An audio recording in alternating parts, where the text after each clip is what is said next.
Well, welcome to the Location 1980 podcast. Yeah, this is Jesse Fortune and Erik Ringman here at Location 1980 Art Studios, and I'll put a name on it. I'll say the world famous, and I'm not trying to just make us sound cool. I mean, this place does have influence around the world. We got former members living out there. You take annual art excursions on different continents, man. I mean, this place has influence. Yeah, I've always been drawn to the international art scene, the international. My friend Steve used to say it back in the day. He's like, he had a lot of patriotism, but he would say, if anything, I'm most loyal to like Earth. He's like, I consider myself a world citizen or Earth citizen. And I feel the same way. I've always felt that way since high school. Like where before I'd never even been out of Missouri.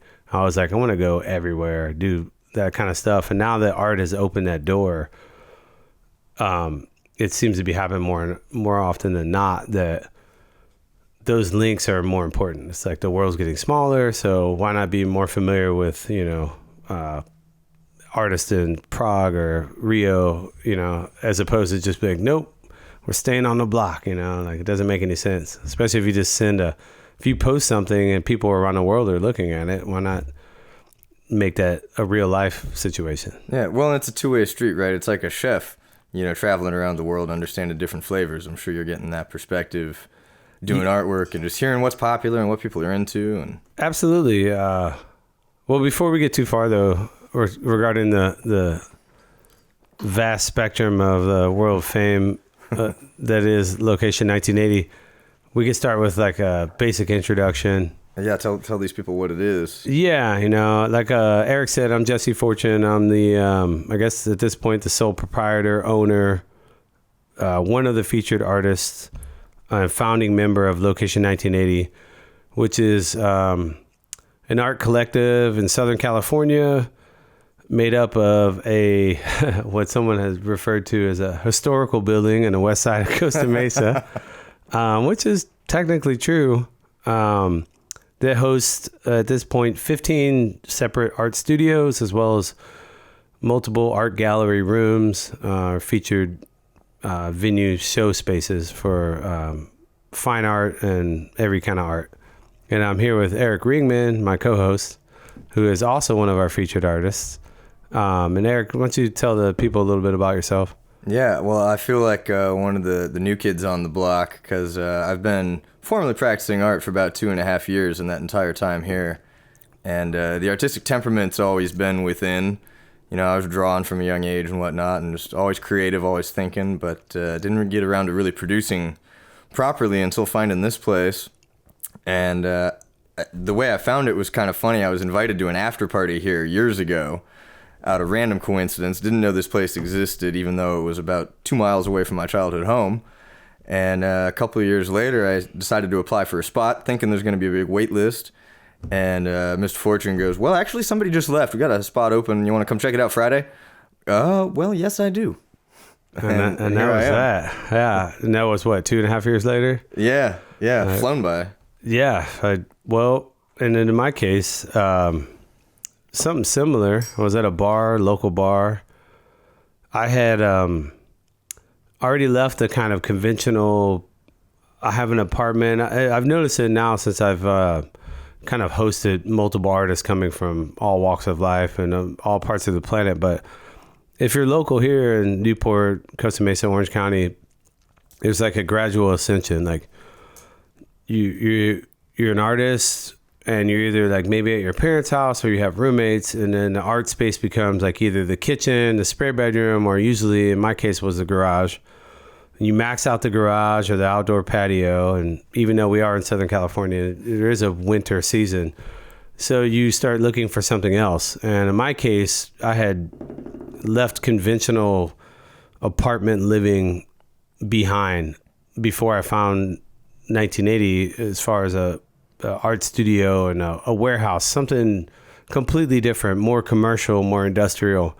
I had already been in another warehouse, and I thought it was so cool. And I was like, all right, I'm finally broken free of the tethers of like the nuclear, even like as a single guy, I already had lived an alternative life in in a normal situation, like, you know, with roommates on the beach, going to work. But I was even then I was an entrepreneur. I was trying to make my art stuff work. It just was always a square peg in a round hole or whatever. And then whenever I left a conventional kind of like roommate life, it opened the door, like, you know what, I could find anything. I could find a warehouse, an office space, van life or whatever. And I was doing that, and I went to a bar with a buddy, and we saw his friend's mom, and the friend's mom, I'm not gonna lie, she's pretty cute, hot cougar, and she had this dude with him that was kind of like,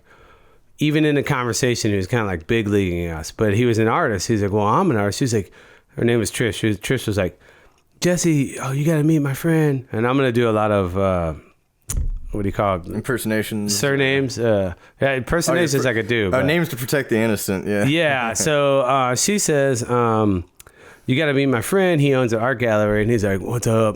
I own an art gallery. And almost like, I'm so cool. But he was kind of cool. So like, I was like, all right, whatever. I was like, cool, man. And I was like, what's it called? And he was like, it's called the World Gallery. And I was like, oh, it's dope. All right. And you're like 35-ish when this is going on? Like 32? Yeah, I was definitely 30-something. I turned 40 here several years ago. We'll figure out the timeline in our timeline episode.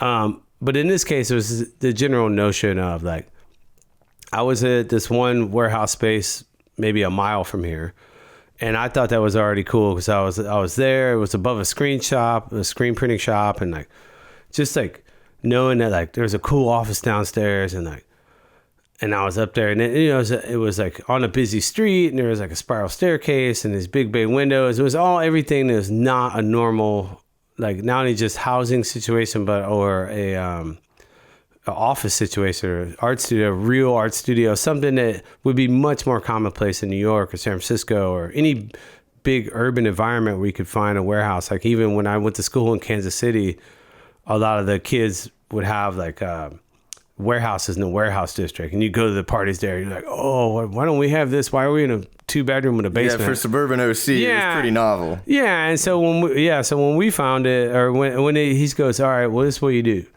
We're having a party. This was at a bar down the street. I'm not going to say which one it was, but it was a local bar. It was like a Sunday night.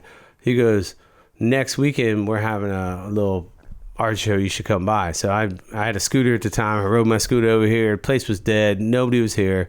Lights were on, though. I walk in. It's like, what I feel like a lot of people might think, how they walked into this place till this day still sometimes. They're like, what is this place?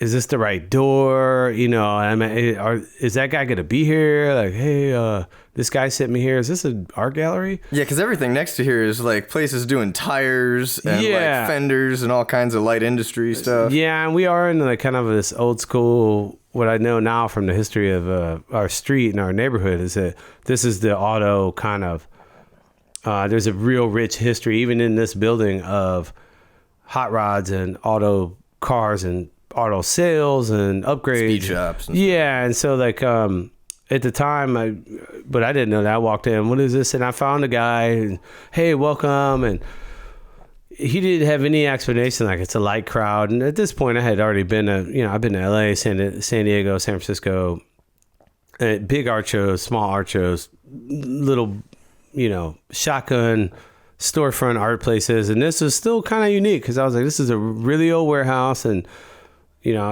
I grew up in a very humble beginning, so like I don't judge anything like that. I was like, let's see what the crux is, though. It's one thing to walk into an old building and see like, oh, it's not $1 million new construction, but does it have $1 million vibe, or does it, what's good? And it was kind of niche, and like I was like, oh, this is cool, but then like it was just a little more. Even more random than where I was at. So I was like immediately intrigued, and they happened to have a studio available, and it was more inviting than the place I was at. So I was like, all right, cool, I'm going to come over. And that place was called the World Gallery, and that was March of 2009. And in March of 2009, I got my first studio here, started making artwork, and then like the rest is history, so to speak. There's a lot of history. We'll get to that. So yeah, March '09. That's how we found the place. And a little bit about myself again. I said I'm Jesse Fortune. I graduated 2000 from Kansas City Art Institute and came to California as my brother was like, dude, I got a spot on the couch, roll out. And I just came out here in 2000 with a one-way plane ticket and like I think I had a Mac, like a big, like a top Mac tower, and I had it in the suitcase. I had that suitcase, and my other suitcase, I remember it was kind of like a commercial. I was so happy to be here, and I had bought it at like Salvation Army, and I never had suitcases before. I'd never been anywhere before, and so like I pulled it off the carousel, and it ripped at the seams, and all my shit went everywhere. And LAX at the carousel, all these people were like traveling business people, and I'm just like scrambling. And it's not like the movies where somebody's like waiting with a sign. Your loved ones are like, "Oh, welcome to California" or whatever. Like there was none of that. It was just like random people nice enough to kick my shit out of the way. Like, oh, it's just all right, whatever, rookie from Missouri. Like, so I get here and in 2000, I just kind of paved my own way. The first mission was get off my brother's couch, and I did that. And then the next thing was like, how do I not work at a mall or work anywhere or for anybody? And I did that via personal training, and I started being an entrepreneur for sure. And then I was like, now how can I do all of those things, but only with artwork and only like make and sell artwork? And 1980 is the crux of that, because by helping other people and forging a spot where other people can make artwork, then that makes us all be able to like make art. And just by creating the space to do that, we've now made a destination location where people can come see the work made and meet the people who make it. Well, it's funny, your reaction to the first time you got here, and now you own the place. Yeah. It was the same as my reaction the first time I came here. And it's the same as basically every single friend and person of any kind that I have brought here is they come in and the outside is so unassuming. And until about 3 months ago, like we didn't even have a sign, right? It would intentionally, it was very underground.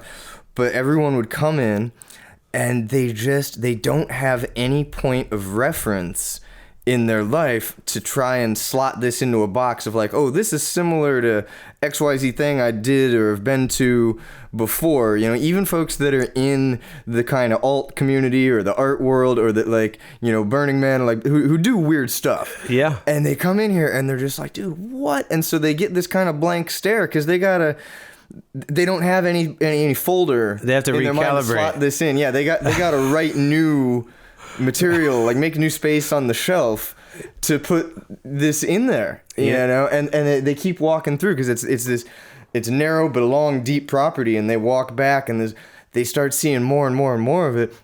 You just see their eyes and they're like they don't have anything to say other than, oh my god, this is so cool. Yeah, they're always blown away. That's a really good point. I mean, and this many years later, I guess, what's that, 13 years,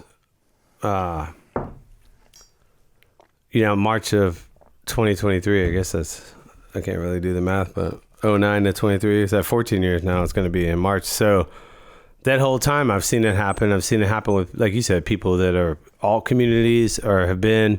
A lot of times you get somebody that's like really like on the dirty, like they've been around the world and in some cool cities, and like, you get your San Francisco, Oakland, anywhere in Brooklyn.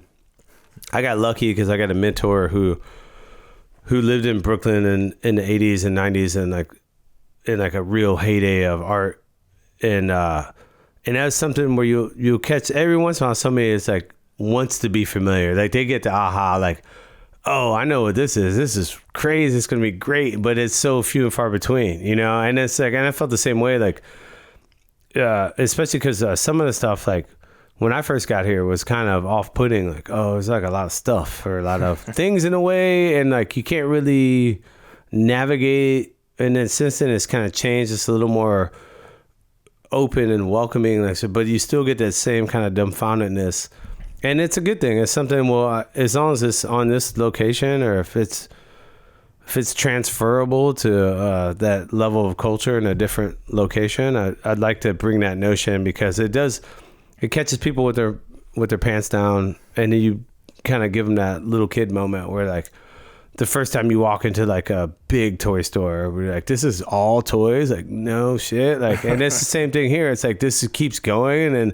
you're right. The first time they turn a corner and they could see the extent of how long everything goes, you get that first visual of like, oh, it goes all the way back there. It's like, yep, all art, all 8,000 square foot of it. Like, go check it out, and then it's something about that you get rewarded. So if you're willing to, if you have a chance to catch people off guard like in today's world where everybody knows everything and they're experts on everything, and then you just innocently undress them, like right as they get out of their car, and they do that kind of where people stop their feet and then like crane their neck out and look both ways and like, oh, is this gonna be cool, or like do I just like turn around and get back in my car? Like, which mask do I put on? Yeah. For this situation, and then it just keeps, and like, then you don't get to because it's a new situation. Yeah, and it just keeps undressing. Like, no more masks. Like, now you got to be a new you. And I've seen it happen at parties where people kind of get comfortable, and then now they're like finding themselves kind of like when you go to Vegas and your Vegas self, and I know before I get on, as soon as I buy a plane ticket to Vegas, I'm like, all right, I'm getting a new outfit or 2 or 3 shoes, whatever. And when I walk off that plane or come out of that elevator, I'm going watch out. Full tilt, like just, fortune personified. And the same thing happens here, but people just don't know it. And that's just more honest. It's like, well, it's so subtle, yeah. Because everybody gets that Vegas feeling, and that's part of what you're buying. That's why you go to Vegas, Sure. And like, they're not expecting it, and B, it just kind of creeps up on you because you're not expecting this environment. Yeah, deep and yeah, it's cool to like witness that over and over again. So you've been here 2.5 years, and you had come here previously, probably before you ever had a studio here, maybe. Yeah, I mean, it was probably about a 3-year gap between when I got randomly invited to that after party from probably the same bar that you were at right down the street here. Yeah. And one of the artists who was here in residence at the time was at that party, and he invited me over here for the after party. And yeah, I mean, I grew up like a couple miles up one way, and I took Taekwondo a couple miles the other way on this street. So I have passed this building literally thousands of times and did not know it existed. And I ran into you, of course, and you recognized that there was a new guy, and you're giving me this tour around.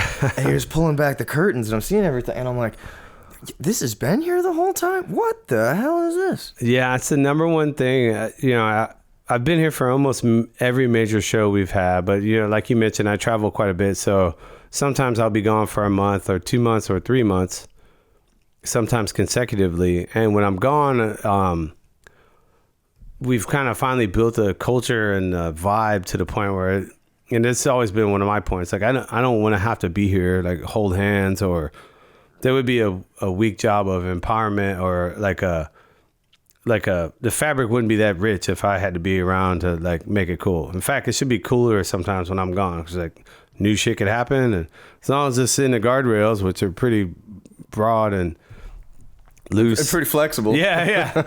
As long as it's somewhere in there, I'm cool with it. Like, tell me about how it was when I get back. But for the majority of, like, if there's like 100%, I've probably been here for a good 80% of everything that we've done and curated. And number one thing I do when I'm hosting a show, whether it's my artwork or group show or someone else's, and I'm acting as a gallerist or just a host in general, or just, I got family in from out of town or whatever it might be, whatever level, like the president of the United States to the president of the auto club, like whoever it is, you get that question, especially if they're local. But even if they're not somehow, like they could be from out of town. But like, I drove from my hotel to the beach and still never knew this. But the number one thing people say is like, I've been driving by this place for 30 years and never knew it existed. And I've heard it to like too many times to where it's like, well, you know what? I'm glad you said that, and it always sunk in. I was like, but there'll be a point in time where that changes, and we're actually, like, as we're talking, these words are changing. That point in time, we're at that. Yeah, we're at the pivot point. Yeah, it's just like, no, actually, I've been there. Or like now we have the signage, like you mentioned, and then it was always because, physically what we're working with here is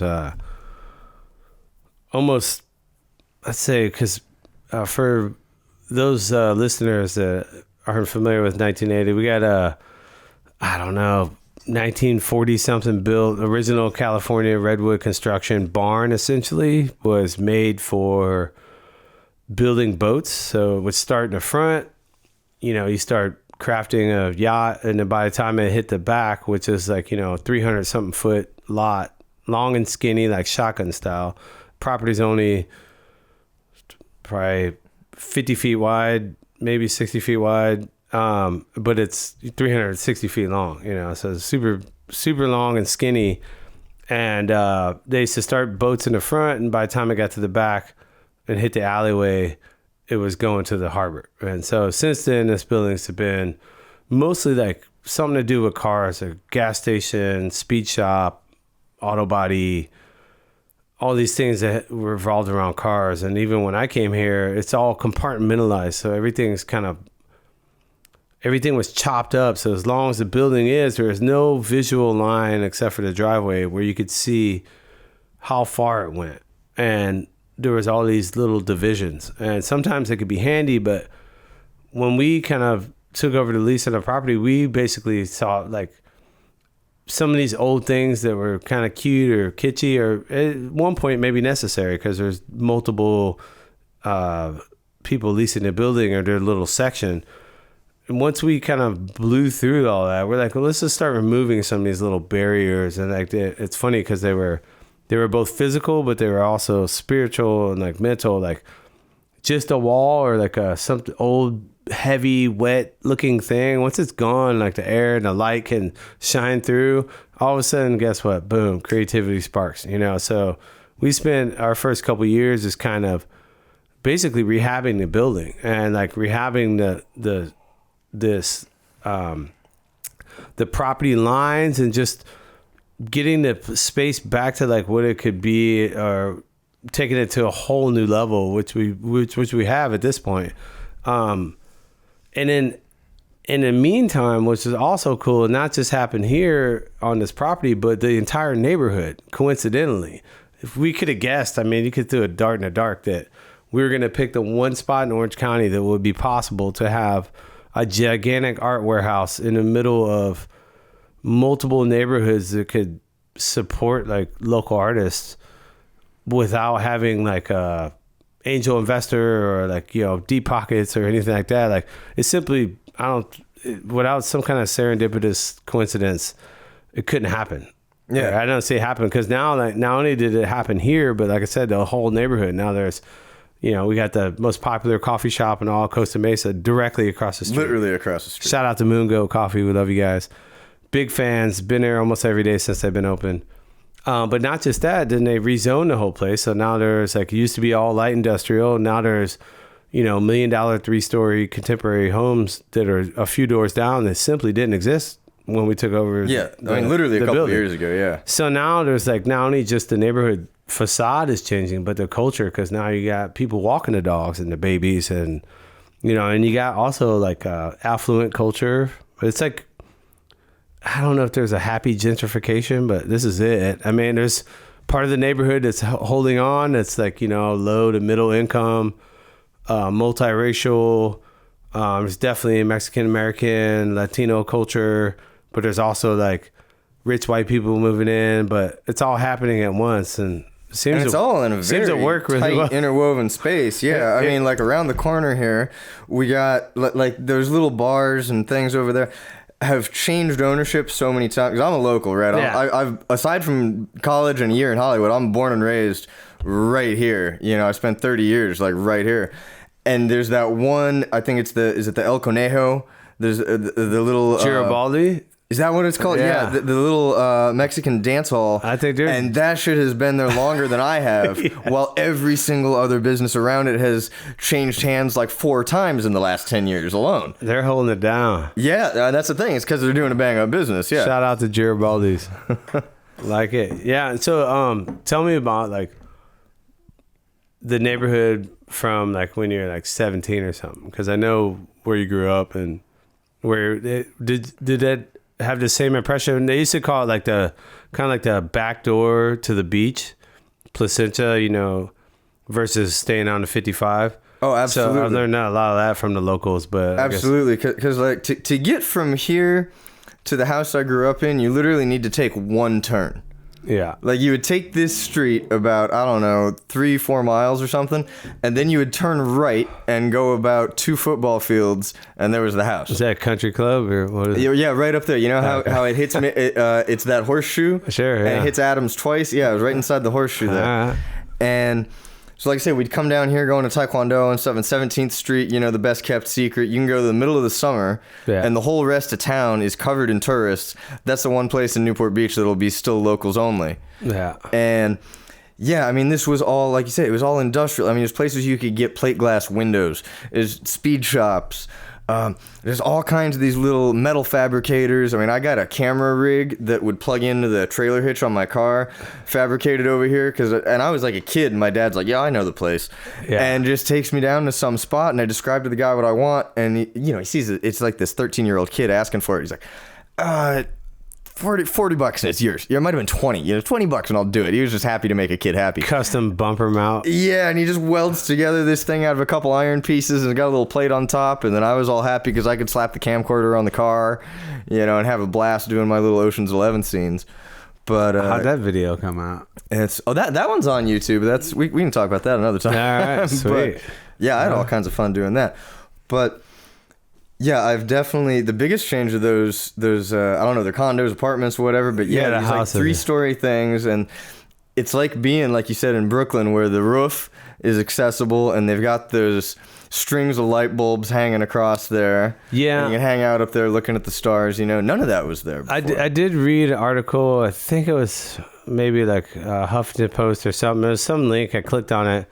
And it said, follow the Edison lights to gentrification. Oh, 100% true. And I was like, we got Edison lights. And I was like, wait, but are we gentrifying ourselves? Like, I put those up, but I'm just trying to ball out. But it's funny because looking down the street, you can see that, on the rooftops or whatever. But like I said, if there's a sweet spot in that, I had people horror stories and really good friends that got pushed out of neighborhoods in San Francisco, and now if you listen to any local from San Francisco, unless you're killing it and you're in a little niche community, a lot of people are writing horror stories after horror stories. Oh yeah, people are just used to live up there. They're just defecting. Yeah. They're just I'm over it. I can't. A lot of people try to hang out, ride the tech wave, and just make it through and still be in a cool neighborhood. And those neighborhoods just literally go away.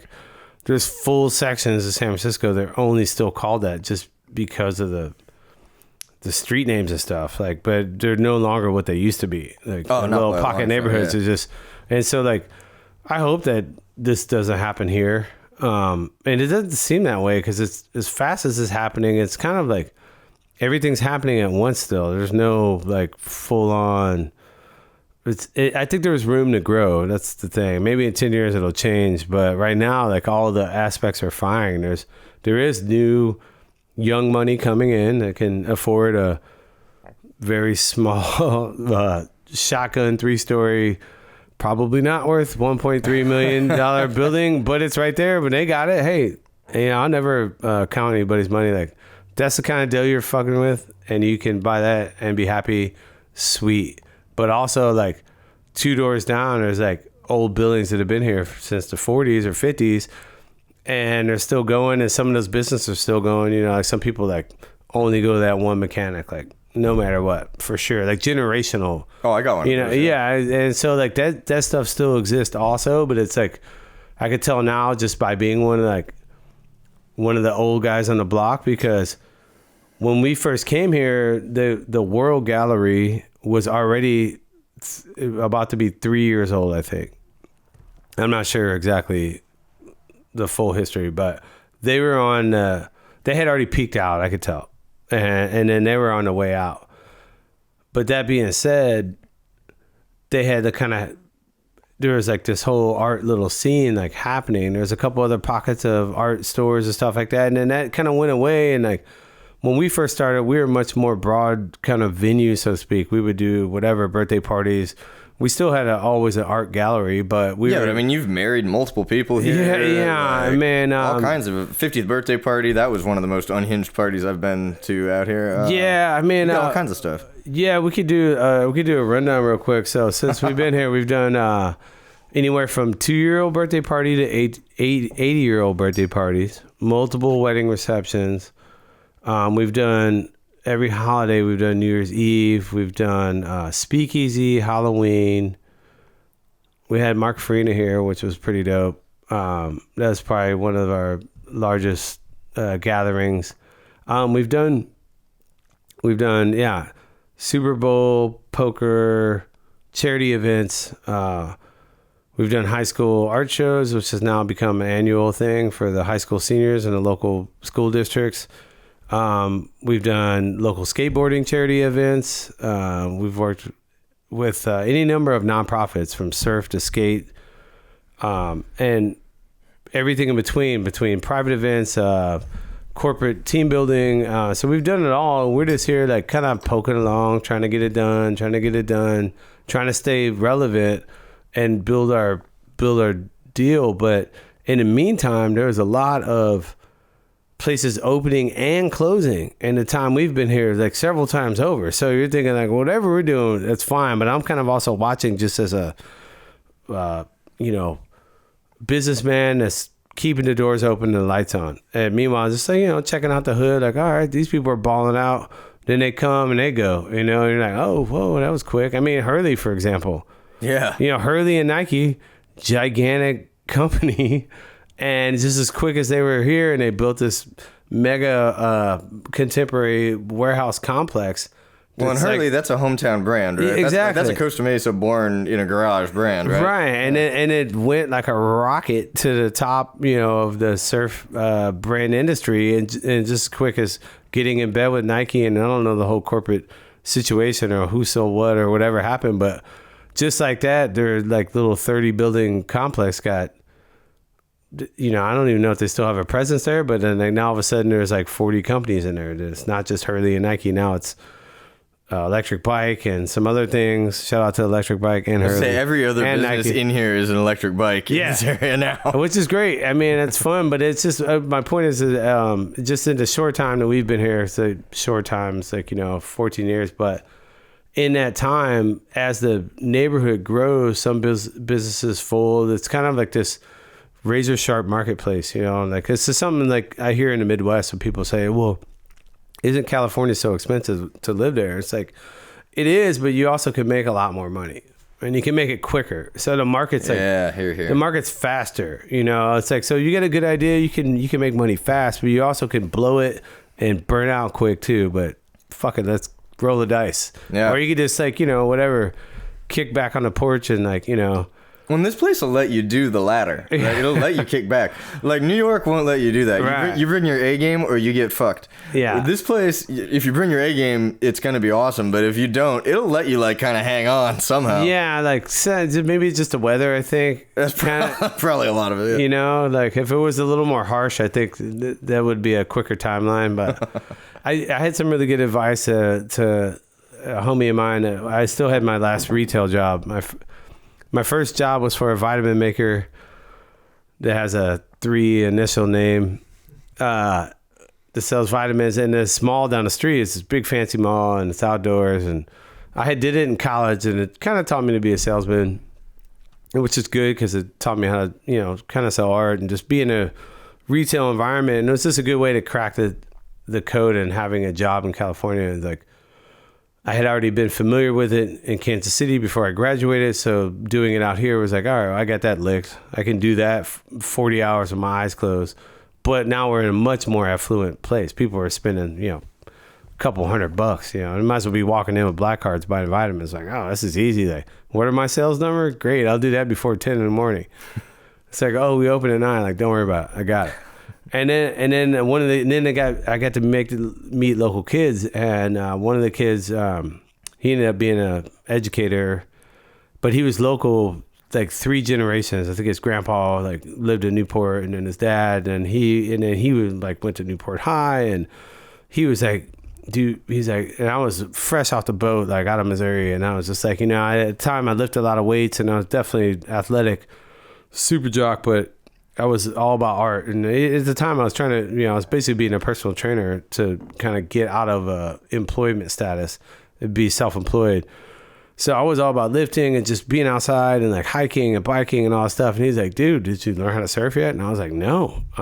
He's like, do you want to learn? I was like, absolutely. And he's like, I'll take you tomorrow. And I was like, sweet. And he's like, will you go? I was like, dude, I'll tell me what time. He's like, all right, it's going to be early. And he just like took me under his wing and was like, dude, I'll teach you. He taught me how to surf. I was like, dude, I got no surfboard, no wetsuit. He's like, I got all that shit. I grew up here, 3 generations. He's like, we got a garage full of shit. So he got me on a board, and I just, by him being so generous with his time and energy and welcoming me, I really took his advice. I'd be like, all right, dude. He looked at me too. Like, it was funny because I was older than he was.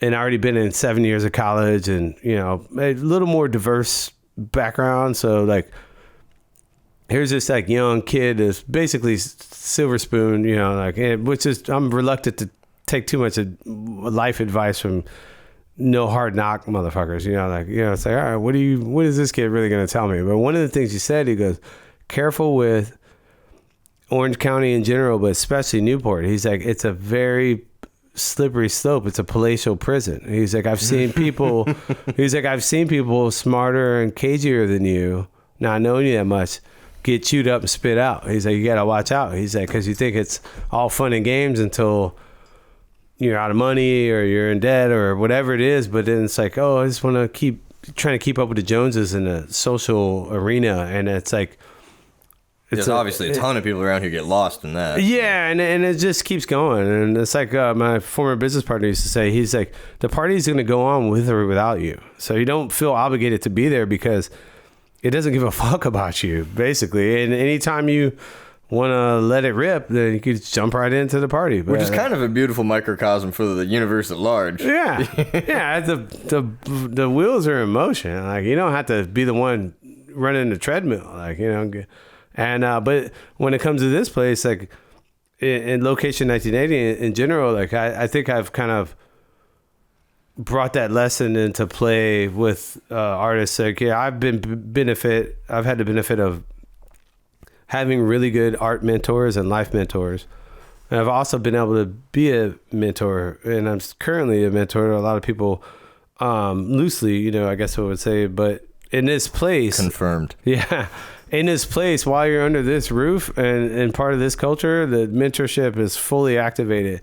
And it's one of those things, it's like, we're here in this really cool place, and it's like, kind of like Bam's Warehouse here or whatever back in the day. Like you could drive a 4-wheeler into the ball pit or whatever, but that's all great. But it's like, what's really happening? Like here, it's like, it's all fun and games, but like, what art have you made? Like, how do you justify your spot? And now that we are a coveted position, like, people got to know, like, there's 4 other people that want your spot. Like, it's like, so you gotta take the good with the bad. You gotta, like, sharpen your sword on like the general like hard work of the situation. Well, and that's like when I got this spot.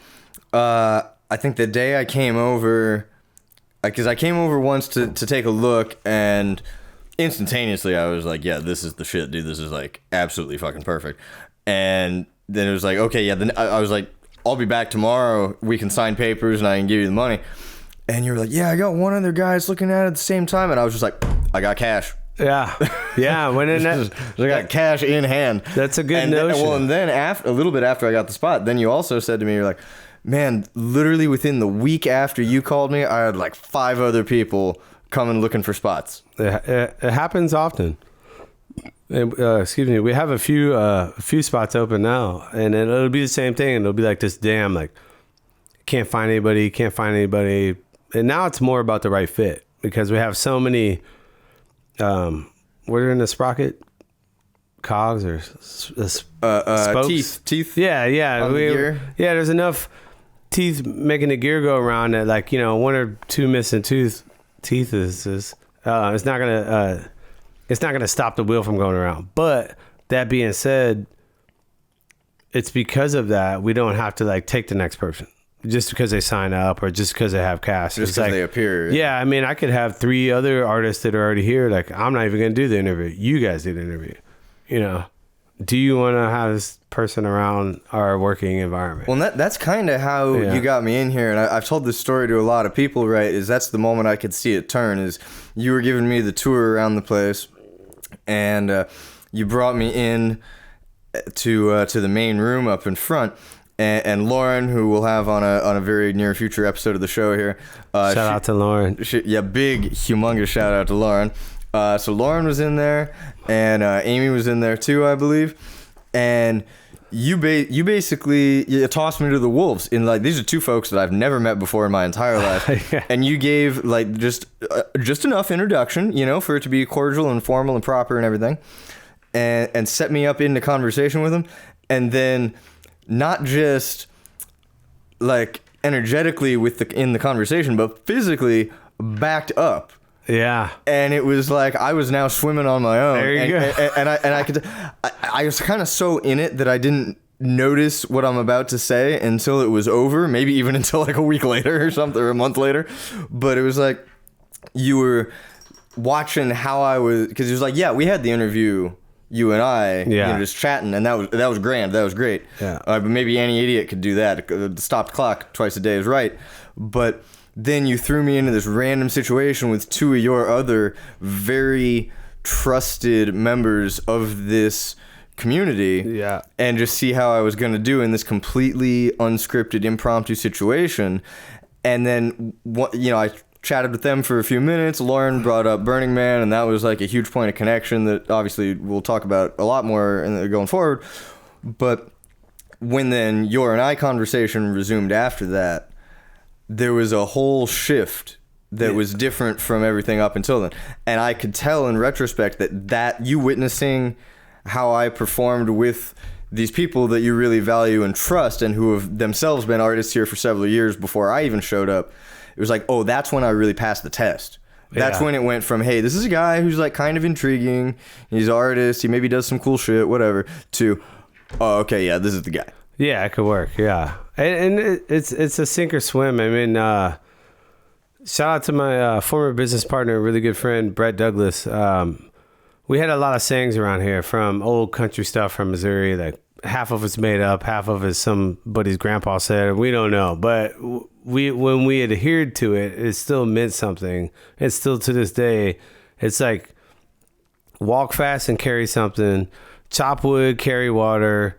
You know, it's something where it's noticeable right away when the slack starts. Even with myself, like if you're behind, if you're a day late, you're $1 short, it's because of when the sun was shining, you weren't chopping wood, you weren't making hay, you know? Yeah, you weren't doing double time when it was the boom period, and now you're sucking it in the bust period. Yeah, which is fine. It's like, it's just, you don't want to like repeat that too often. Sometimes you need to take it in the teeth. I think that's just life, you know? But even in our world, it's just a more needle point. It's a lot more clear, because it's as many outs as you have in the art world, like to come up or to make it or to get by or to express yourself, it could go away like that. If you take it for granted or you're not hustling towards the right direction, you know, it can stop happening, you know, it could fizzle, which is even worse than like burning out. Like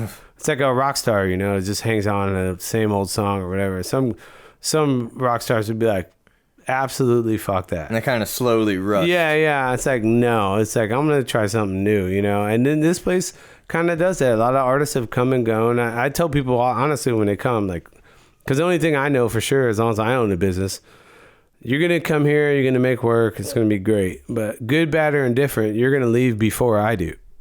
So while you're here, get after it, because it's a limited amount of time. However, it might be 4 years, it might be 6 years, it might be 6 months, it might be 6 days.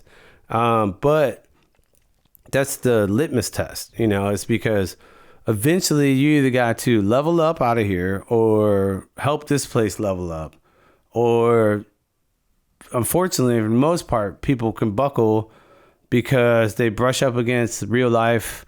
They got to pay the bills. They got to get a side hustle, and and it might not be, it's not going to work, or they missed a mark, or whatever it is. It's usually not the tragedy doesn't happen like a car crash. It happens like a slow running out of gas, kind of like just puttering along, and then you realize, oh, I should have changed the tires, I should have checked the oil, I should have did all these things. But in reality, especially in the art world, you had plenty of opportunity to do all those things, and then some. You should have got a new car with better wheels, and new canvases, and higher, and what's cool is that, like, since we've set this kind of ball in motion where it's like, again, it's not about me, but it's more about the culture and the fabric we've built here. It's like, it's kind of like almost like an AI of culture. It's just like whipping around, and it doesn't matter like where you're walking or what studio you go into. Like, either you feel that like, oh, somebody's getting after it, and then it could like spark a whole little chain of like people grinding, like, and here the weather has a lot to do with it. We're in a cold season now in California, Southern California to be exact, and a lot of you people listening to this are going to be mad, including people back home that, from Missouri, where I'm from, like, and I reference that because I know from being there, bitter cold is like brutal, where you just, you might as well just jump in the lake and forget about it. It's over. It's all over. Well, like, that's the little bit of street cred I have in that, right? Which is my 5 years spent in Ohio. Yeah, but it's so cold. But like, but this is also, like you said, it's a warehouse. Yeah, so this shit is totally uninsulated. When it gets cold outside, it gets cold inside. So yeah, the there's nothing different in here. Yeah, and if you just bear with us, the relative cold is like kind of, at least kind of like spiritually, it's kind of relative. Like, it might not be 20 degrees or 0 or minus or whatever, but it's cold enough to like shut down the processes of those moments where everything's sparking, but then like it's short lived. It's 2 months. Yeah, you do. And then it turned, and then there's like the little grinding moments. And right now we're doing, that's a good time to do upgrades, clean stuff up, shed excess, purge, cross off a couple projects that take you to the new year. I hate when stuff drags from one year to the next. Like, that's when you're just not going to do it. Like, this year I'm going to put up a basketball hoop or whatever it might be. And then like 4 years go by and you still don't have a basketball hoop. It's just, stop saying. It's like, bro, I guess you don't love basketball that much. Yeah, it's just like, stop saying it or do it right now. Like, you know what? Drop every other project and do that. And so like in the wintertime, that's how I get down. It helps break like a winter depression. It's like, you know what? Fuck that. Go do something. And then, in fact, do some old shit that you've been dying to do. The most mundane, like, this storage shelf sucks. Fuck it. I'm painting. I'm ripping it out. It's going in the alleyway, and then we're gonna paint right here, and it's a little fresh spot. And that sounds like a basic thing, but if you do a couple of those, and you got a whole new space, and then it becomes contagious, and then you're set up for when weather changes a hair. Like, it's gonna be late February here. It gets a little warmer. It's not so cold at night. And all of a sudden, everybody's in the studio and people are making new work. Some people leave. Some people come in. New energy. And then it's like this, it can't be stopped. And then that's when we have the art show where people come in. Like, what is this place? And they feed off that energy. But it's like this, behind the scenes, it was a roller coaster in those last couple months. It's like, we just got to keep it on the tracks, And yeah, it's like filmmaking. There's a final product, but you didn't see the cutting room floor. Yeah, cutting room floor. You didn't see what the production was like. The cutting room floor sucks. Yeah, we were stories. Over budget and under budget and blown out and chewed up and spit out. And next thing you know, the place never looked as good as it ever has. Yeah. Let's go. Well, like we had, my experience here, I had this crazy kind of fortune where I came in June 2020. So it was just a couple months after the initial business shutdowns for COVID happened. And like right when kind of the new normal was established, I'm like, okay. Shout out to COVID. Like all my my way of doing things kind of settled into their new normal. And I was like, okay, what do I want to do? And that's when I ended up getting this place. And you had a whole bunch of people leave, and then you gained a few at right about that same time. So not the whole place by any means, yeah, but like a significant slice of the pie Sure. of this whole place changed all at one time. Also, right when we were establishing our new selves in the early COVID days. Yeah. And you know, the bars were closed, the all your traditional joints where you would make friends as an adult of any kind, right, were closed. All these service businesses, and of course people were just like not meeting people in general, even on the beach or the grocery store or whatever, you know. Yeah. And then we gelled so hard in here, and we didn't even have to announce it. It became a known thing that it's like, yo, what are you going to be doing Fridays at 5 or 6 p.m. and until you go to bed, you're going to be here. And the whole ass crew from here just like all settled into that same groove without even attempting to. It just happened. Yeah, it's our safe formed spot. it formed this incredible community. I mean, we used to do a thing, which I think we ought to be restarting here, but you know, we had Fuck It Finish It Fridays. Yeah. And it was, yo, every Friday, your work day ends or whatever, get on down here. And I don't care what it is, whether it's your latest piece that you've been working on for 4 months, or whether it's like putting up a new shelf, or whether it's some little, you know, getting your website in order. It was like not just work on something, but finish, accomplish something every Friday. And we were here and like we were popping bottles of wine, we were getting work done. Which is preceded by and continuously paralleled by Friday Night Constructions. Oh yeah, that's a whole other story. And FNC, Friday Night Construction, there's a hashtag for sure. Because of Friday Night Construction is the reason we're sitting in this room, and it's constructed in a way, including both these lofts and both doors. Because we did the same thing. And back in the day, this is like, we kind of had our own kind of COVID. Like, that's why I said shout out to COVID, because I'm Mr. Brightside. Like, of course, worldwide pandemic where people die is not good. It's not cool. But it's like, that happened. It's going to happen again or whatever. It might have happened 100 times before people ever were people. But my point is, I got to look at the bright side, because why dwell on the fucked up part? Yeah, how you react is all you got. But the bright side was it kind of, in a time where I thought I could lose my actual business. Like, I was like, well, what if everybody just can't make art because like it can't work, so they can't pay for their art space. They don't want to make art because we're all going to die tomorrow, and like whatever. And I was like, oh shit. And just as quick as I thought, like, you know, I had already had trials and tribulations well before COVID as far as a business owner or whatever, being an entrepreneur. Like, when you get your feet to the fire as an entrepreneur, like, it feels good. You're like, oh, it's nice and cozy in here, you know, like, it's like walking on coals. I do the work. You're like, yeah, it's like, this is the part where like, I'm not gonna buckle, because, you know, it's just only gonna make you harder. So when COVID came and the business didn't collapse on what you said, it was actually a shining moment. It was like, not only did we not collapse, we like gelled harder. The community was stronger. We had a safe spot, and at that point, a lot of people didn't have to come or go, because like, if you had a spot where you could go work safely and not be around a big crowd, like, that was highly coveted. Little did we know that's exactly what we have. Like, so I was like, all right, sweet. Like, if these are the rules, I guess we benefit, and, you know, like, cool. But the Friday Night Construction was similar to that. When we first came here, Brett and I were like, all right, we got this whole warehouse. It's pretty fucked up, but it's structurally sound. But there's like all this old scabbed on kind of lame shit. And it was like, it doesn't have anything to do with us. At one point, maybe it was great for whatever reason. But what we can do is just adhere to the fact that on Friday nights, Friday Night Construction, which should have been labeled Friday Night Demo, at least for about 2 years.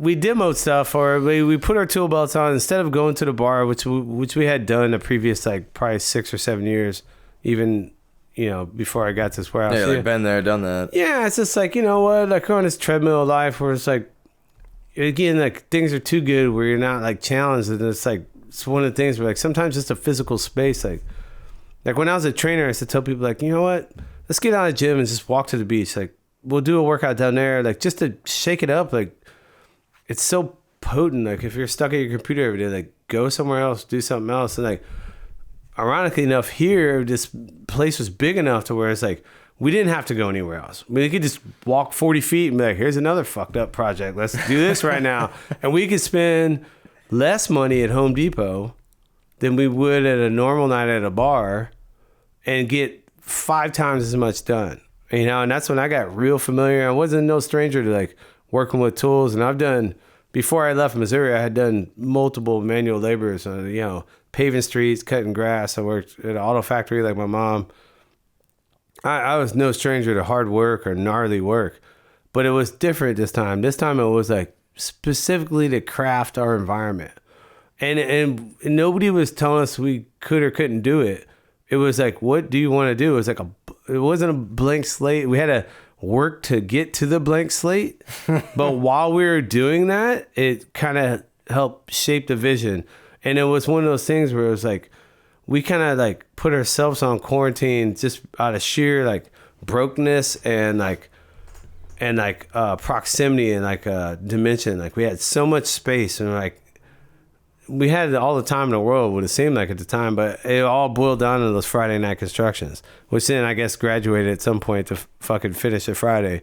Same kind of concept. I do like the finality.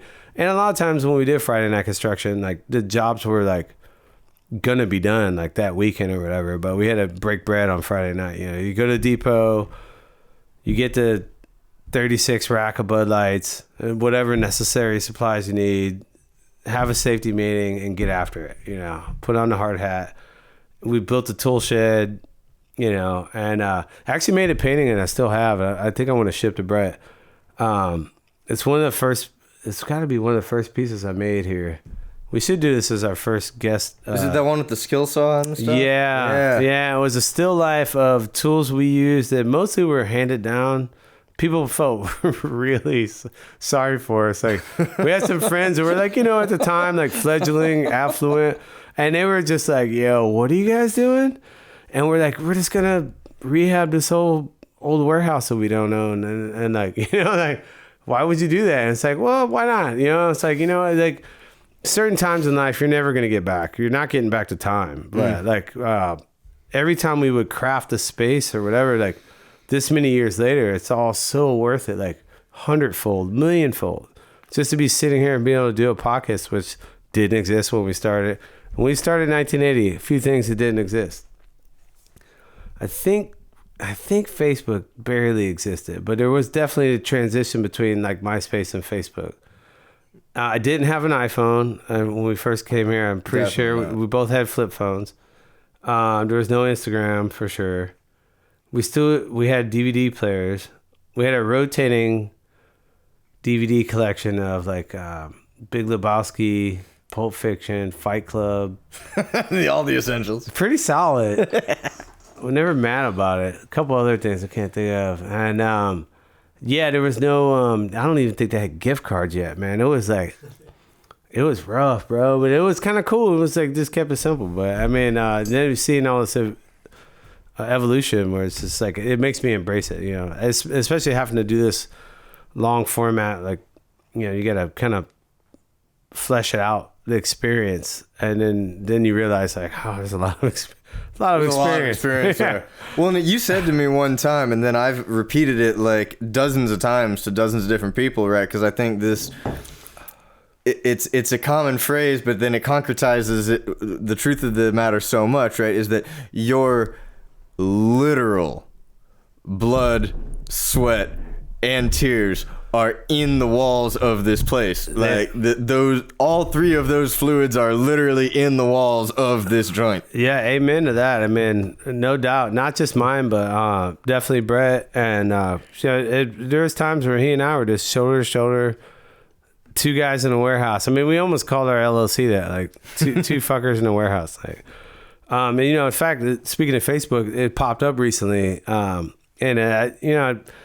People hate on social media and stuff like that, but like I'm getting old enough now where I don't know. I guess I've always lived in the moment pretty thoroughly, spiritually. Like I've really adhered to it, so my memory kind of slips. Like I guess if you're truly in the moment, a lot of times you have to like sacrifice some some space either in front of you, behind you. Like, Yo, you don't get it all. The best conversations I've ever had. I can't remember really what we talked about much. I remembered how we went into them, But it meant and then how we something. got out. And I remember the way I felt during them. But like, if you asked me to rewrite a movie scene of that conversation, could not do it at all. Exactly, right? And it's so like, my point there is just like us being together, like doing that, and then like getting to a point now where everything's just like fully expanded. Like, you know, it's like, well, it didn't start without only just doing that. You know, it's just like one step at a time, one thing at a time.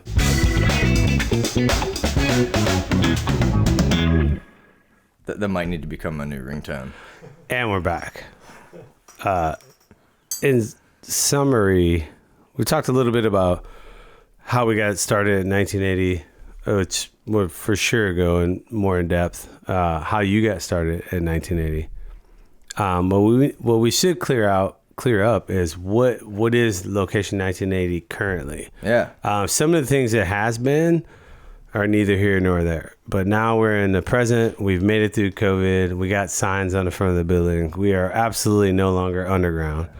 We're overground. If we're going to call ourselves the world famous Location 1980, one of California's most prestigious kind of ghetto in a good way, I guess. Or like, It's like a best kept secret. I have an affinity. Yeah. Diamond in the rough. When I say ghetto, I mean, it's like, it means it's salt of the earth. Yeah. It's this, like, this is a St. Louis man saying this yeah, phrase. it's something that's like, I'm proud of. Like, so we're not, It's like a good find. we're not store bought. There's a genuineness. We're built, yeah, American built, you know, and internationally grown kind of a thing.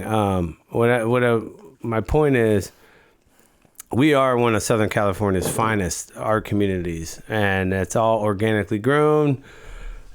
The fact that we didn't even start with that in mind helps, because it's like caught us off guard. Like, oh, this is happening. Like, kind of like, you can't start off like, let's have one of the coolest art collectives in Southern California. Like, I think that would be a death knell if you just were like, let's jump off the bridge of the LLC. That's that. kind of doing the like, you know, there's like the what do they call it? The be do have, right? A lot of people, they want to have cool shit, Yeah. so that will enable them to do the cool shit they want to do, so that they can be the cool person they want to be, Right. and that's the end goal. And it's like, no, that's not how it works. You Yeah. got to say right now in the moment, I'm gonna be the cool ass person I want to be. Shit's and what's that happening. cool person do? Well, they do that stuff, and you start doing it, and next thing you know, you have the cool shit you wanted. That's the last step. That's a consequence of your doing. Yeah, that might be a Snoopism. I think somewhere in Snoop. If you don't follow Snoop, shout out to Snoop. If you don't follow Snoop's Instagram, you're tripping, because he has some hilarious shit. That's pretty awesome. Yeah, I'd say. It's one of a kind. Yeah, for sure. And then, you know, he'll have his inspirational quotes or something. But the hustle, to your point, like, it's like, you got to do what you're going to be. You got to be what you're going to do. And then you get the accolades or whatever it is. And I'm not even here for accolades. We're getting them now. It just always opens a bigger format for more people to come up. So for me to chop wood and carry water, what that means now at Location 1980 is at the beginning of right before the end of last year, we assumed the rest of the building space. So we had one last neighbor at the building. They moved out. We got their spot, which gave us the storefront, which we've never had. Yeah, the street frontage. In 13 years. So that's why a lot of times when people say I drove by a million times, I didn't know this place existed. It's because we didn't have a sign on the front of the building, because we didn't have that front unit. It would be a misnomer kind of a thing. That was the tip, and we had the bulk of the iceberg. Yeah. But now we got that tip too. Now we got the tip, and we put a nice bell and whistle on it, including your handy design work for the neon signage, which is just the beginning. Shout out to my buddy Chuck, who did also the traditional signage, hand painted. So now there's a 20-foot Location 1980 art gallery and studios painted on the front of the building with lights and neon lights. So what we are currently is a art gallery plus studios, and the studios can change, but there's 15 independent art spaces that are all tied together.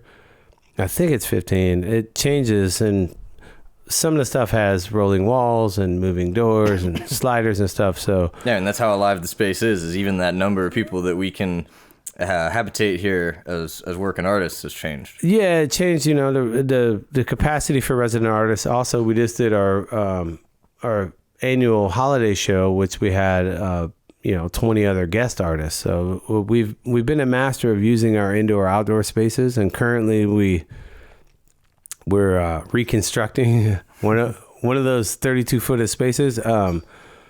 Because of the weather, we've taken advantage of our indoor outdoor space, where a lot of times that would just be a garden or a parking lot or whatever. But in this case, we have very lively studio spaces. So we have.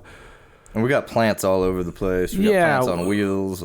Yeah, one of our design philosophies back in the day is if you couldn't comfortably pick it up by yourself, it needs to be on wheels. Because we're going to move stuff all the time. Like everything on the property. Yeah, couches, the bar, whatever. It has to be on wheels because the space always changes. And that's another compliment. Now that people have been here and they've come back, one of the things they always say now, which is great, is every time I come here, this place is always changing. And that is not a happy accident. That's by design, because personally myself, I grew up in a really small space, and I realized right away, the only thing that you might have is a way to rearrange it. And just by doing that, you could change the space. Might not be much, same dresser, same room, but you move the dresser over there. It's like now you walk in, it's a little bit different. I learned that as a kid, where it's like, oh man, you rearrange the bunk beds. It's like you moved into a 3-story townhome, but you really didn't. But then when you do, you have a better understanding of how much space you have. And when you have a big warehouse like this, I could teach a class on space management for sure. And not just people working in spaces and having ergonomics, but also in like a flow of people. But then like when you functional design. Yeah, when you entertain, like, how is it going to work? And now I don't even, like, people rent the space and they're like, I want to do a private event where blah, blah, blah, this, that, and the other. And I'm like, oh, that's great, but let me tell you how it's going to work. Like, I've done 50 events here. I know exactly what works and doesn't. Yeah, and that's cool. And I wouldn't want to cramp anybody's style, but I just give them, again, those loose guardrails. We're like, well, actually, this is kind of what's going to happen a little bit, but we can funnel it different. We can color it different. We can stop it here and here. But, and so the space is now all these independent spots, but because we can't expand anymore, to my point, we reached the border of the street frontage and the alleyway. So there's nowhere else to go, but all the spaces can be refined. They can be upgraded. They can be changed, nuanced. We could put more lights with speakers and Bluetooth in them. Or get away from that, or build our own stuff, new furniture, new designs. I still covet empty space because it breeds creativity. But at the same time, the gardens, like last year was easily my worst gardening year, and maybe my whole life, like as far as my California life. So this year I'm gonna step up my garden game, planters on wheels, stuff like that. But it's just one of those growing periods where we expand it right before the end of the year, which is, I think, kind of an awkward time. It depends on how you look like. We already do so much holiday stuff. Yeah, as it is on a normal. And it was like, oh, throw this, extra 2,000 square feet in your lap and work with that on top of your holiday cramp, or blow up. And then the new calendar comes in, and it's just like, oh, so January's full, boom.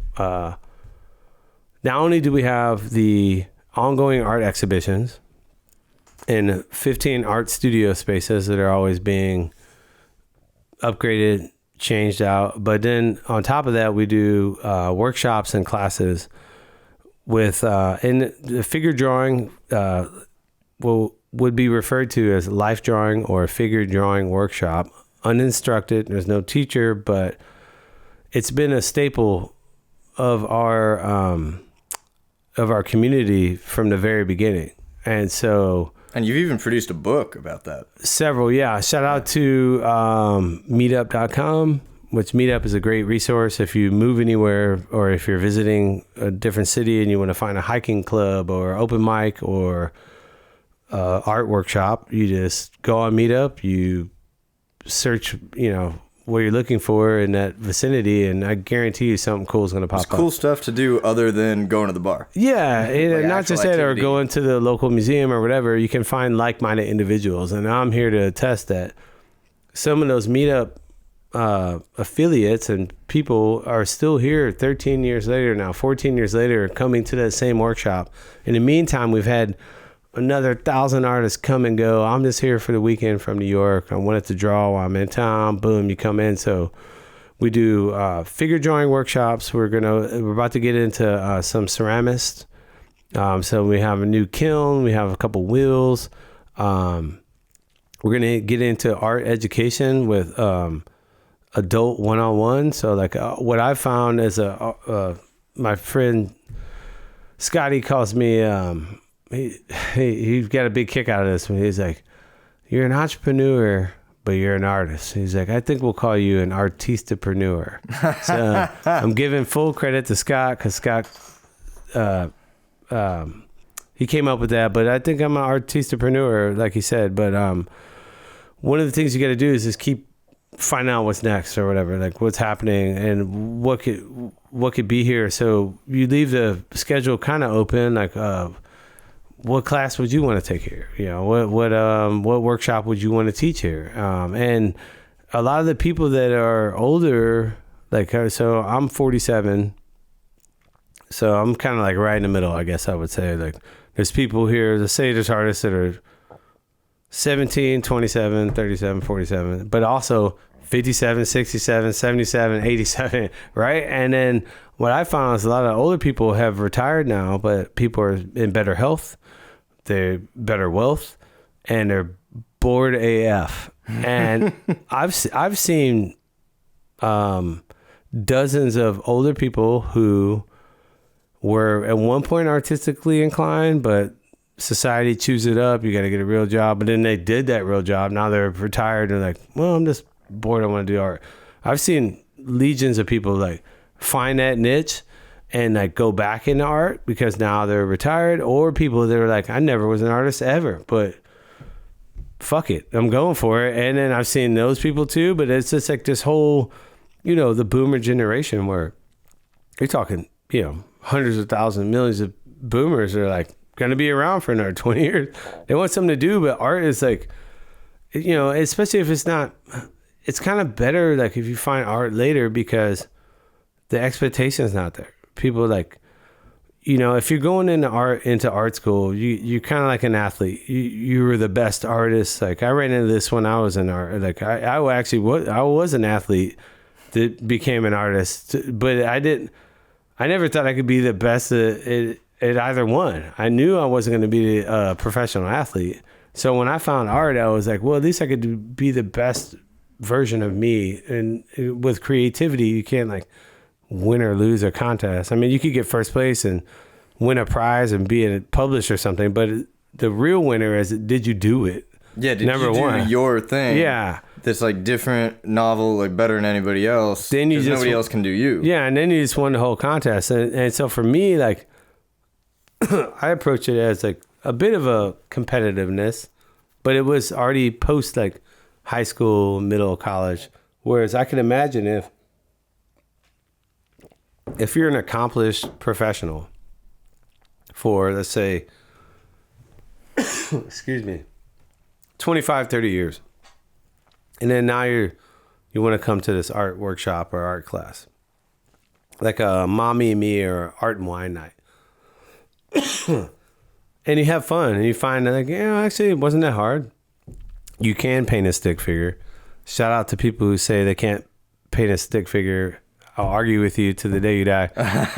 Everybody can paint a stick figure. You just haven't been shown properly. But when you're past the point of giving a fuck what you can and can't do, and then you find art, it becomes so easy to just try whatever. You got a budget. You can go to the art store, buy some supplies, and you're going to a workshop where you're not getting a B. You're not getting an A or F. You're not getting anything. You're just getting what you put into it. Yeah, you're getting your drawings at the end of it. And what I found is that is a great wealth. It's an untapped commodity in America and probably, internationally, where it's like, I believe firmly that everybody is creative. It's in our human nature. I don't know if it's just capitalism or society or modern society, but it beats it out of you. Like, from the systematic shutting down of any kind of creative musical classes, and we don't have the budget, but you have to learn physics, which is great, but worthless for most people. How many or whatever. Are going to use that? Yeah. And this is a physics major saying that. Yeah. How many of you out there are going to use that day to day? Right, but I would say I always call it the island experiment. Like,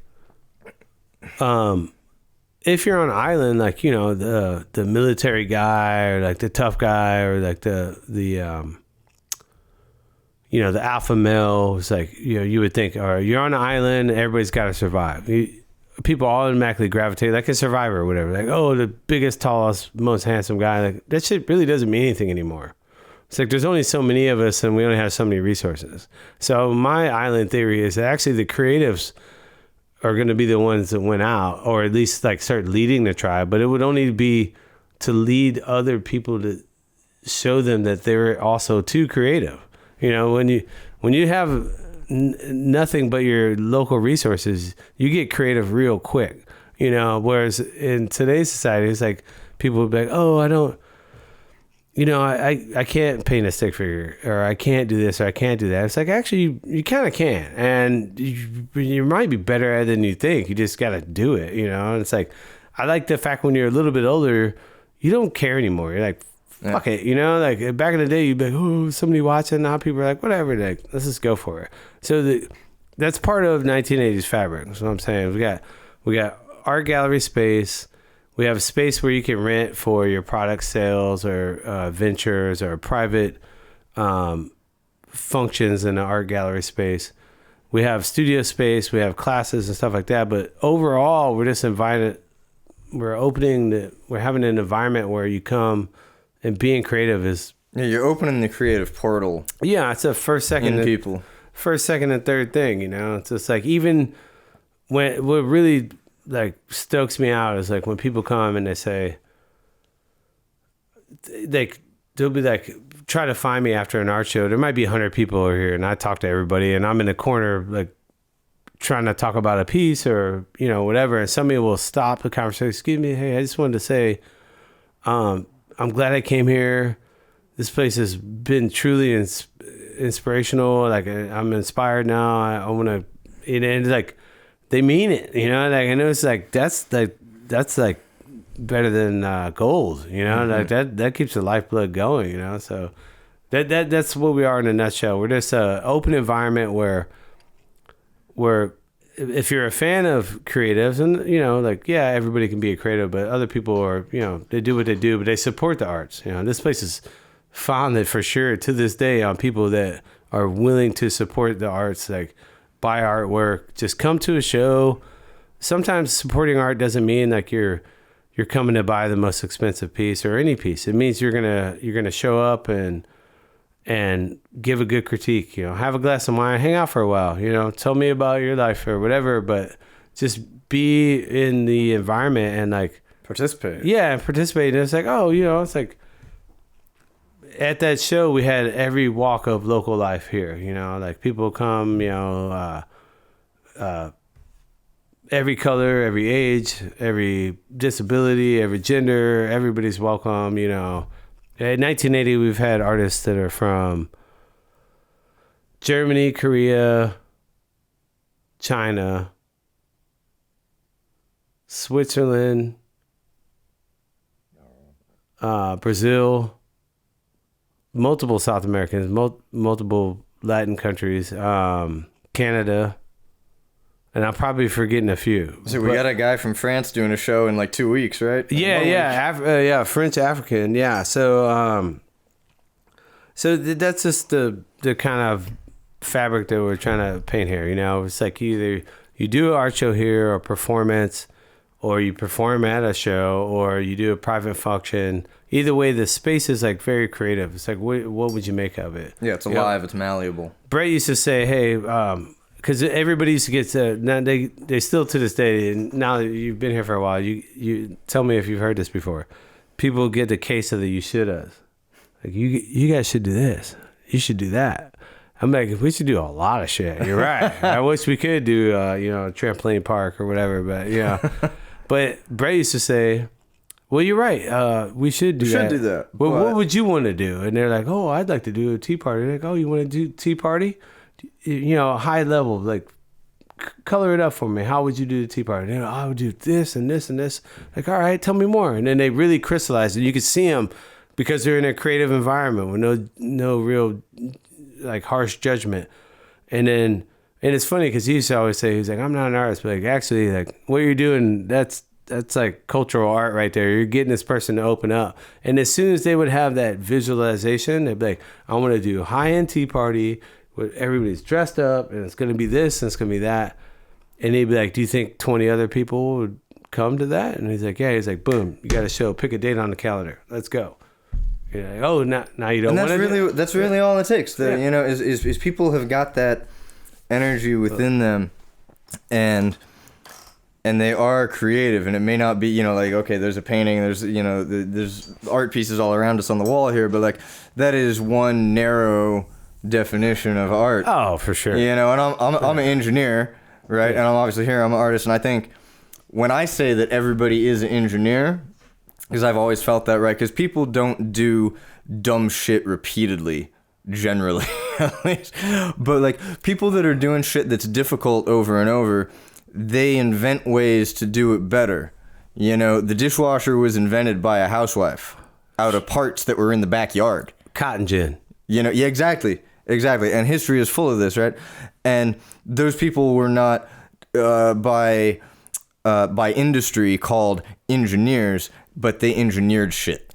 And that is an act of creativity, just like art is. And I consider the cutting edge engineers, right? That is art is itself. We are all inventors. We are all creators. And maybe that's what I mean more when I talk about engineering, is like an inventor. Yeah, absolutely. Yeah. Find your way out of it, be efficient. And you can, there's so many things you can paint with other than paint. And like you talk about the party planning, they're painting with organization, with people, with space, with emotion, experience. Yeah, exactly. Like, what do you want to have? It's like turning it back to little kids. Like, I see the aha moment. I had never taught. Like, I taught personal training, or I guess you could teach personal training. I didn't teach. I have taught people how to be a personal trainer, but I taught when I was a personal trainer. I taught my clients life lessons like that. Like, if you're going to be all the way fit or fitness lifestyle, you have to change certain things. You just have to. Mindset, attitude, yeah, things. Yeah, and fundamental things. You're just, you're shifting, you're changing their perspective, a little bit, and then that's sometimes all it takes. And then you see the aha moment. Like, sometimes physically, people have to take off 10 pounds, but they might not have ever lifted a dumbbell in their life. But then you see the aha moment where they're like, actually, it took 6 months or a year, but like, now I know 40 exercises that I could do comfortably without a trainer, because I'd tell people, like, I'm going to train you for a while, but it's not going to be forever. But when I'm done, I want you to be empowered to do this confidently, and even maybe teach somebody else, a new boyfriend, new husband, or your kid, and it worked. And it was something where I saw that aha moment. It's like the light bulb moment, but I never saw it in art. I had it myself, like when I did landscape class. Now, I guess you guys could Google us. If you Google Jesse Fortune, I think I'm still number 2. There was an old blues musician, old black dude from Chicago, I believe. He was also Jesse Fortune, and he's been holding me off as number 1 Google search. Do you like his music? Yeah, for sure. Okay, so everybody search Jesse Fortune. Yeah. Click that first link and play it, and then in the second tab, click the second link. But I might be look first. At some of his art. Yeah, I might be first. I'm not. I'm not sure. We'll have to hang a piece here next time we're doing a talk. Yeah, for sure. Something that people can see anyhow. Though. Yeah, what I'm saying is, but also, I never taught, outside of personal training. I never taught art. You know, I did art, but I never taught art. And I was like, how do you teach it? And then I remember we had a kind of a, like, I don't know, a business partner, I guess. She was like, well, I did this in Atlanta and I wanted to do this art and wine thing. And back in the day, now it's like franchise and you could do it. Everybody's done it. Everybody's listening to this has probably been to an art and wine something or other. I hope you have. And if you haven't, you should go. But I had never done it. She was like, well, look, we can get X, Y, Z amount of people for like $30. And I was like, God, I'm always thinking about rent. Like, all right, that's in one night. That's like an eighth of rent. Like, you have to do that. And it's like, whatever. It's like, it's a new challenge. It was like, all right, so I like the logistics. So like, Brett built the easels. And I was like, here, we'll line the tables up like this. I'll be on the stage over here. And I got to think of the lesson plan. Like, what could I actually teach people that aren't even artists in a certain specific amount of time? And I thought of the lesson and I did it. And in the very first episode or workshop or class or whatever it is, I looked out and I made a joke or I made a statement and I saw all these, like, it was like a movie. Like, my imagination is pretty crystal clear now at this point. Like, when I visualize things, I see the light bulbs pop up above people's heads. Like, for me, it's like very like video game. It's like bling, bling. Like, what was that movie called with the guy? Was it Ryan Reynolds? A Free Guy? Free Guy. It was just like Free Guy. When he put the glasses on, that's how I do almost a daily basis. So I was on stage and I did something and people I saw go, ah. And it was like, bloop, bloop, all these light bulbs, bling, bling, bling, bling. And I was like, oh, that's why I'm doing this. It wasn't for the $300. It was for the aha moment. Yeah. And then afterwards, it was like, they would come back to like another one later on. They're like, dude, that last painting, I have that in my office every day. It just reminds me, like, you know, like I do this for a living, but like that was fun. And like that is like the crux of like 1980. Like, whether I teach it to you or you get inspired from being here or you buy a piece of art or you make a piece of art or you just come and support the local artists, that's what this place is all about, you know. Well, and for what it's worth, when I first sent the email to see if there was space here, and I was thinking I'm gonna wait a couple months, I'm thinking, okay, I've got a lot of things I've sketched, but I don't really have any finished work. I'll take a couple months, maybe I can bust some stuff out at home, and then by the time a spot opens up, that'll be something to show you as portfolio. But you're like, yo, you want to come down at the end of the week, check it out. And then I'm like, fuck, man, what do I send for portfolio? And one of the things that I sent, because the only thing that was actually a piece and not part of my sketchbook, was something I did at Wine and Paint.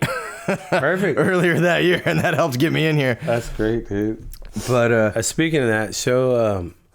oh, the one, it's over, it's right next to the couch there. So this is a perfect example of how... camera's that way. But so this is the web that we have woven here.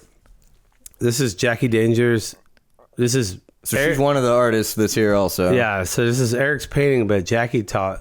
She was like, oh, well, I teach those too. I'm like, all right, great. I have 30 easels, aprons, tables. You should do it here. So she's like, all right. And I had never seen her teaching method or whatever. And then she was like, I'm going to teach them this scene. I'm a huge shout out to Cheech and Chong fans. I'm a huge. So we did this on 420. So it's a scene from Cheech and Chong. Yeah, but she was like, we're gonna do Cheech and Chong when they're like stuck and they're not driving. And I was like, so you're gonna have your class is gonna be teaching people to paint Cheech and Chong? And I was like, yo, okay. And then I was like, damn, because I've taught 50 of these classes and I would never even do something that has human figures. There's no way, yeah. Like perspective through glass. And she pulled it, and I was like, right on, Jackie Danger. And then look at the painting. Yeah, it's great. It's awesome. Yeah, she killed it. Yeah, so that's kind of where we're at now. And then looking towards the future, you mentioned when you came in, there was a strong influx, outflux of energy. Yeah, like a large shift was all happening at once, that I was part of. So now I'm gonna bring you guys full speed to like what we're doing right now. It's January 2023, inaugural Location 1980 podcast. Shout out to our producer Brando over here. He's helping us with this. Where's I going? The future. Yeah. The now. Yeah. Well, the now. So the fluctuation with the people moving. So not only were the holidays hectic, and then we expanded with the new studio. This is what happened. Luke and Lauren, who've had an art studio here for the last 3.5, 4 years, they're moving to Australia. And then Scott, who is in Colorado, is coming to kick it with us. But he was here originally 13 years ago, and we went to art school together, so he's coming in. He's super OG, yeah. So that's 3 people. And then Marion left for a person. She's going to San Francisco. And then... her spot's getting replaced. So Michelle just took off. Well, yeah, let me get there. Yeah. So Marion left, and then new Natasha, which is Natasha number 3, she's taking Marion's spot. Oh, so sick. Now, Tasha Vision. No, third Tosh. Oh, third Tosh. Yeah, you don't even know, right? Third Tosh. So that's now we're up to 5 people. Michelle left, 4 people. When Ryan left his studio to go to Amy's studio, who went into the new studio, Mika came and took his spot. And then I met her the other day. Yeah. And then he's going outside. So now we're up to 9 people. We don't have anybody from Michelle's studio, and in between Denise and Ryan's new studio, there's a brand new studio. So yeah, okay, right. Because with the construction, we built a whole new spot. Yeah, this is brand new. Yeah, so there was a chair storage and broom closet. Now it's a new studio. So basically, by the end of the month, there would be 10 people either come and go in the last 30 days, which is easily the most fluctuation we've ever had in that kind of time period ever. And because it has a lot to do with the new studio space. So we have more spaces, more spots, more movement or whatever, but there's very significant changes in the future. And just to give you guys an example of how the calendar works, in the next month, we're going to have like 6 figure drawing workshops. We're going to have Martial Yapao, French African born artist. He's going to do his exhibition on January 21st. We're going to have Luke and Lauren's Last Hurrah party. Yeah. The following week, Saturday. So Last Hurrah. We're going to bid them a farewell. Not that they're gone forever, but it's a catch you later, mate. Catch you later, mate. Catch you later, mate. Yeah. So it's them. And then it goes right into our next big one, which is our second annual, which I'm very proud of. We're doing a local 2 district. It's called the Mesa Newport High School District. We did it last year because of COVID. These poor high school kids that are going to be artists, or they want to be artists, or art's good. I didn't do art when I was in high school. I was a jock, but I can imagine if you were an artist in high school, like high school's hard enough, regardless of what you're doing, but also being an artist, like here's my piece, like oh it sucks, you're a loser. Like I could just see how you like maybe not do art in high school or whatever, because but these kids are really good. And so last year a teacher came. She came to our Christmas show, which is all COVID. We had to do it all outside, and she hit me up. She was like, I'm a local art school, high school teacher. These kids haven't got to do their senior show in 2 years because of COVID. Can we please do it at 1980? And I was like, no. And then she wouldn't take no for an answer, because my first answer is always, first, second, and third answer is usually no, thank you, no, we can't do it. Sorry. And then that's a good hurdle, though, to put up, because she was like, oh, I don't see why you can't do it. You have the space, and you're art friendly, and you have an art gallery, and why wouldn't you do it? And I was like, I just twist my arm. And she was like, then she told me about the kids not being able to do it, and they don't have a place to present. And then I just folded like a cheap tent. I was like, all right, great, let's do it. And then once I was on board, I'm like, let's do it right. And these, shout out to the Newport Mesa High School art teachers. they did this outside of their job just to help these kids out. They came, they hung all the art, they labeled all the art, they did all the marketing, and then we had a killer show. And so now the second annual Location 1980 presents all these killer high school art school kids is going to be in late April. Late April. And so we got Marty Al-Yapal, French African artist, late January, and that January show 21st. Yeah, that show will hang for a while, and then we'll integrate into the we'll have a little bit of a gap month.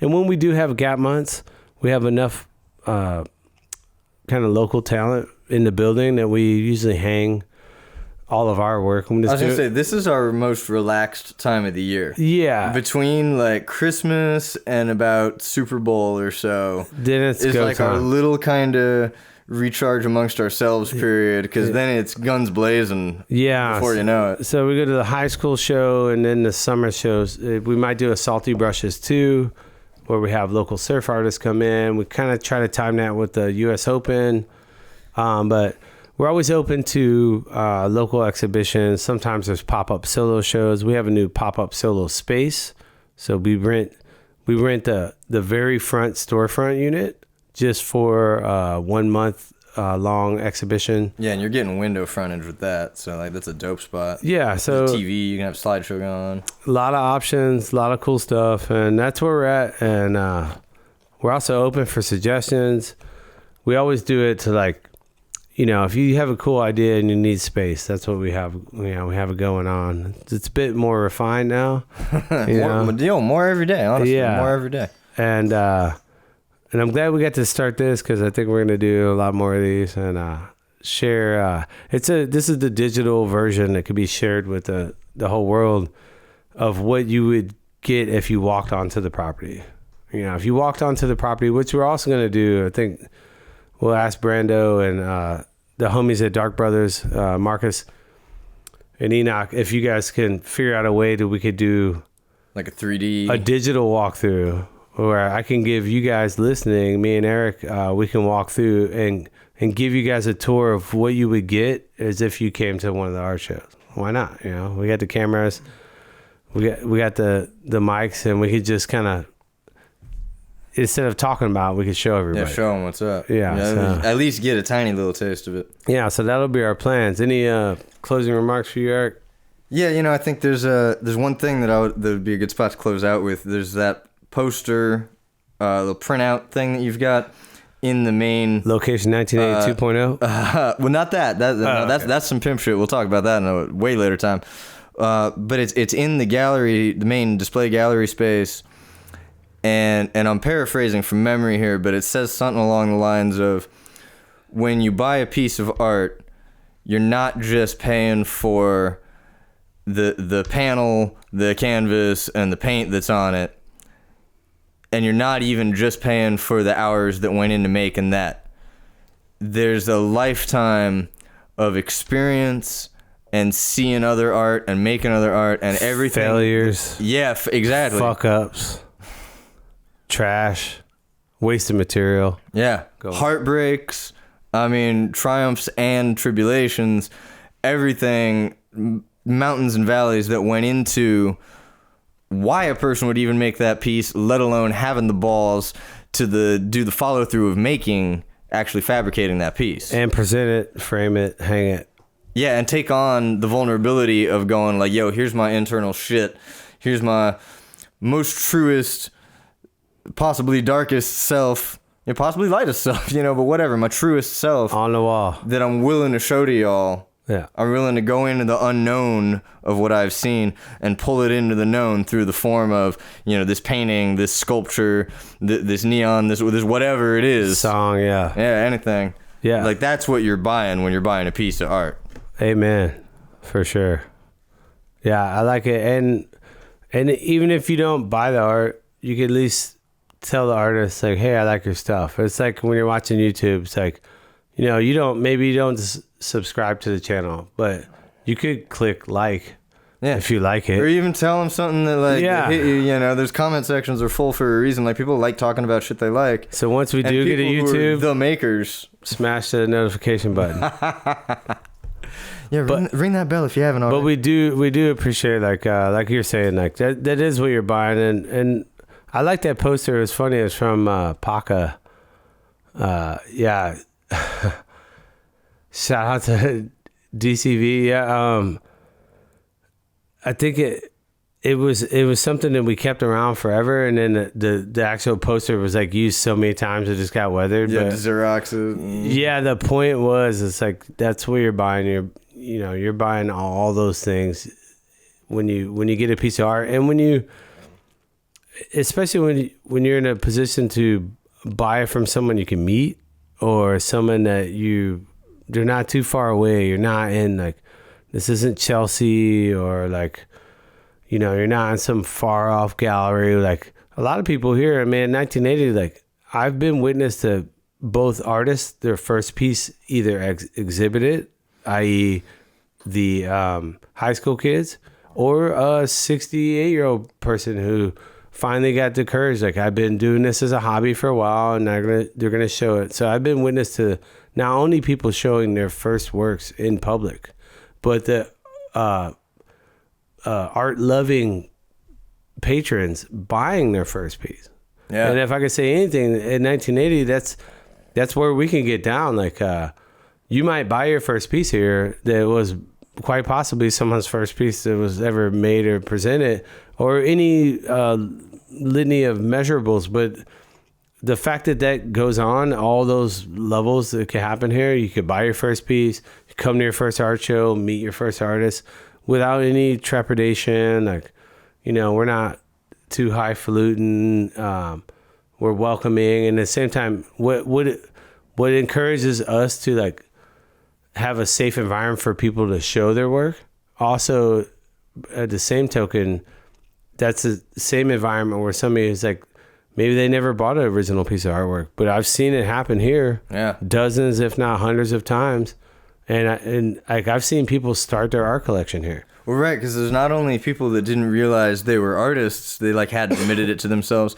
There's people who don't realize they're art collectors. They think of some guy with a top hat and smoking cigars in $1 million, and it's like, no, dude, you got a passion for this shit? You can be an art collector. Yeah, you've seen it happen, and then also you want to get people on to come, like, if you're gonna ground floor entrance. if you're gonna play the market, now's the time to buy. Like, come on in, dude. Like, bank on artists you met at 1980 are on the come up, like, for sure, because it's chop wood, carry water, walk fast, and carry something. Well, that's the perfect little segue right there, because we obviously spent this episode talking a lot about the space, and you could do a whole show just about stories on the space. We are. No, I mean, you could do a whole series. Yeah. Like, you could have a whole ass podcast just about stories on the space.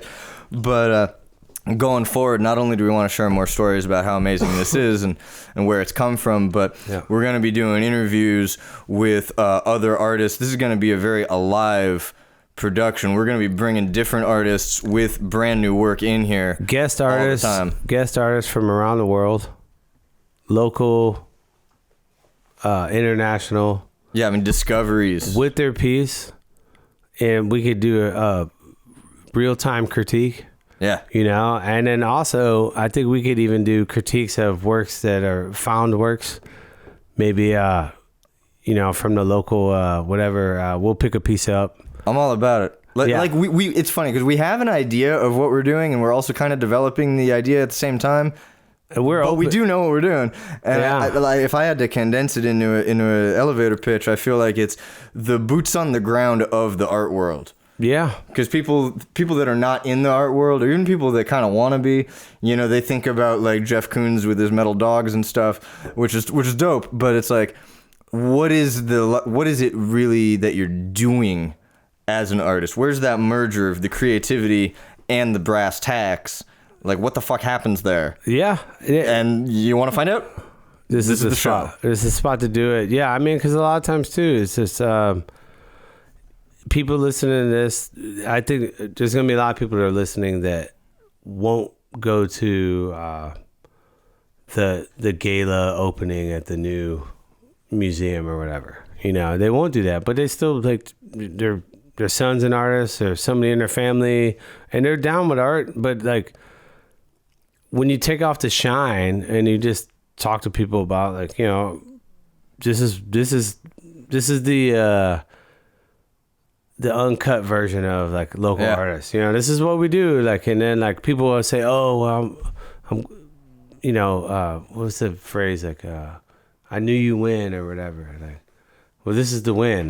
Like I knew you back when. Yeah. Like this is like the back win, like real time. Like, you know, we're doing it real time, but we're just willing to share because, like I said, I've seen a lot of people come in like not even knowing they want to buy a piece of art because the environment's good, and they get to meet the artists, and they're like, you know what, I'm gonna go home with that piece. I like it. So this podcast and our vision and our what we're trying to share is the digital version of that, you know, let more people, like if you can't ever come walk through here, at least you can get our energy, take the journey with us. Talking about. Yeah, we'll give you an audio and visual representation of what it's like to be here, what makes this go around, and we wouldn't have the balls to say like we know what we're talking about, except for the fact that we've been doing it. We've been doing it for 13 years or 14 years, and that's just to say how much support we've had from so many. Like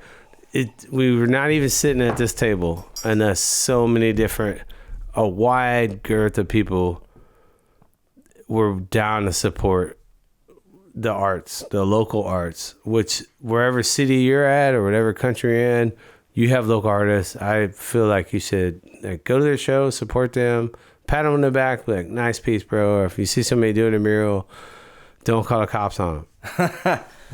And with that, I'm signing off. Erik. Yeah, man. All you got to do with art is do it. Yeah. I wasn't an artist until I started making art. I bought a welder and some steel, and now there's shit on the wall. And the day you stop, it's all over. Wait. Yeah. Shout out to Brandon.